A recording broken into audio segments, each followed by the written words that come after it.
নমস্কার, সুরজিৎ মান্না ক্রিয়েশনস চ্যানেলের পক্ষ থেকে তোমাদের সবাইকে সুস্বাগতম। আশা করি তোমরা সকলে ভালো এবং সুস্থ আছো।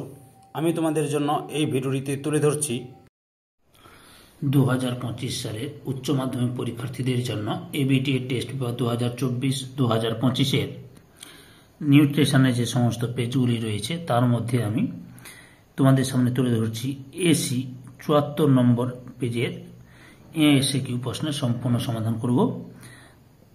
অলরেডি আমি তোমাদের সামনে AC 23, AC 74, AC 127, AC 153, AC 220 ও এসি 267 নম্বর পেজের এমসিকিউ প্রশ্নের উত্তরগুলো করে তোমাদের অলরেডি আপলোড করে দিয়েছি। তার সঙ্গে এসি 23-এর এসিকিউ প্রশ্নের উত্তর ছেড়ে দিয়েছি।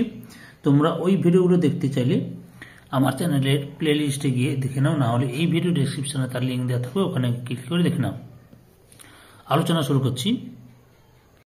2-এর দাগে নিম্নলিখিত প্রশ্নগুলির প্রতিটি একটি বাক্যে উত্তর দাও। বিকল্প প্রশ্নগুলি লক্ষণীয়। প্রথম প্রশ্ন, দুটি পলিস্যাকারাইড এর উদাহরণ দাও। উত্তর, দুটি পলিস্যাকারাইড এর উদাহরণ হলো সেলুলোজ ও গ্লাইকোজেন। 2 নম্বরে, ক্যালোরি কাকে বলে? উত্তর, 1 গ্রাম বিশুদ্ধ জলের তাপমাত্রা 1 ডিগ্রি সেলসিয়াস বৃদ্ধি করতে যে পরিমাণ তাপের প্রয়োজন হয় তাকে 1 ক্যালোরি বলা হয়। অথবা প্রাপ্তবয়স্ক পুরুষের মৌলবিপাক হার কত? উত্তর, প্রাপ্তবয়স্ক পুরুষের মৌলবিপাক হার 37 থেকে 40 kilo calorie per m square দেহতল পার আওয়ার। 3 নম্বরে, কিটোসিস কাকে বলে? উত্তর, কিটোসিস হলো এমন একটি অবস্থা যেখানে শরীর কার্বোহাইড্রেটের অভাবে ফ্যাট ভেঙে কিটোন তৈরি করে শক্তি উৎপন্ন হয়। 4 নম্বরে, কাইম ও কাইল কাকে বলে?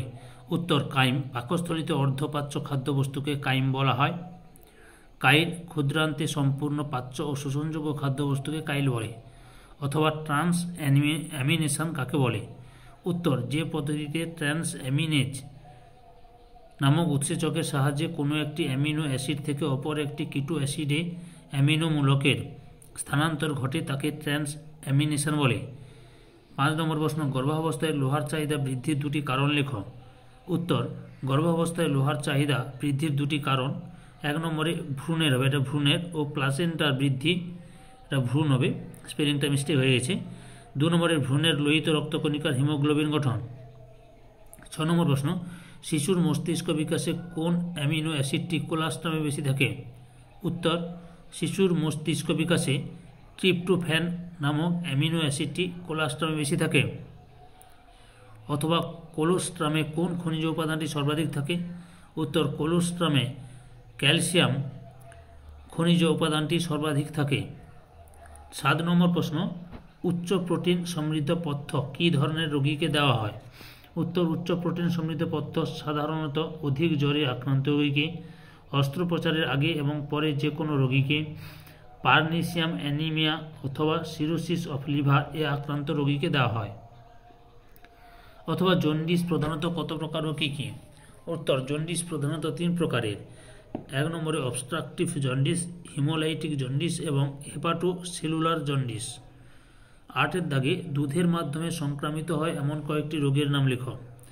উত্তর, দুধের মাধ্যমে সংক্রামিত হয় এমন কয়েকটি রোগের নাম হলো ব্রুসেলোসিস, যক্ষা, লিস্টেরিয়াসিস, 4 টিউবারকিউলোসিস।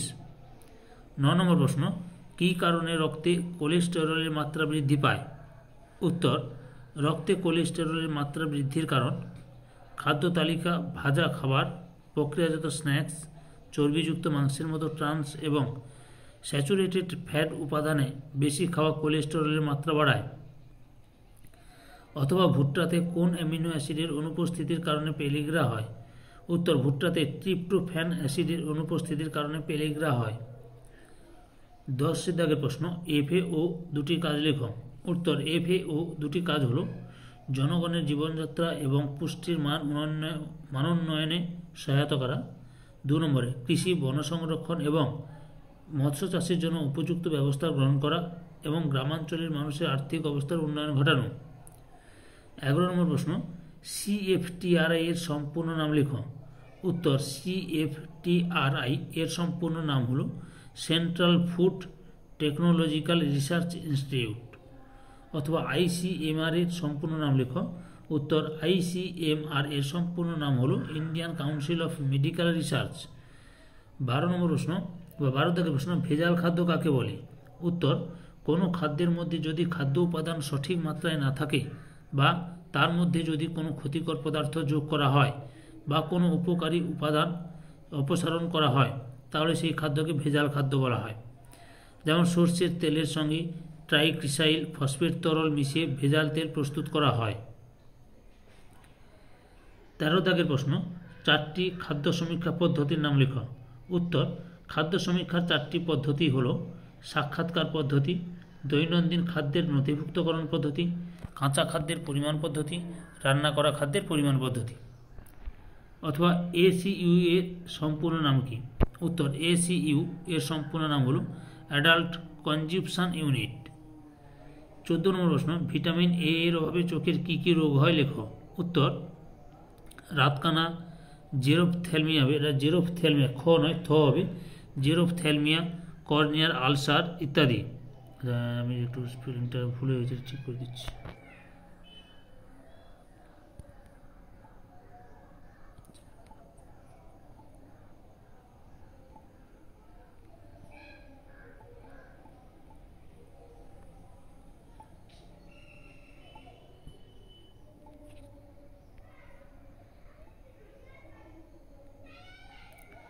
তাহলে আরেকবার বলে দিচ্ছি, রাতকানা, জেরোপথ্যালমিয়া, 3 নম্বর কর্নিয়ার আলসার। সম্পূর্ণ ভিডিওটি দেখে আমার চ্যানেলের পাশে থাকার জন্য তোমাদের সবাইকে অসংখ্য অসংখ্য ধন্যবাদ।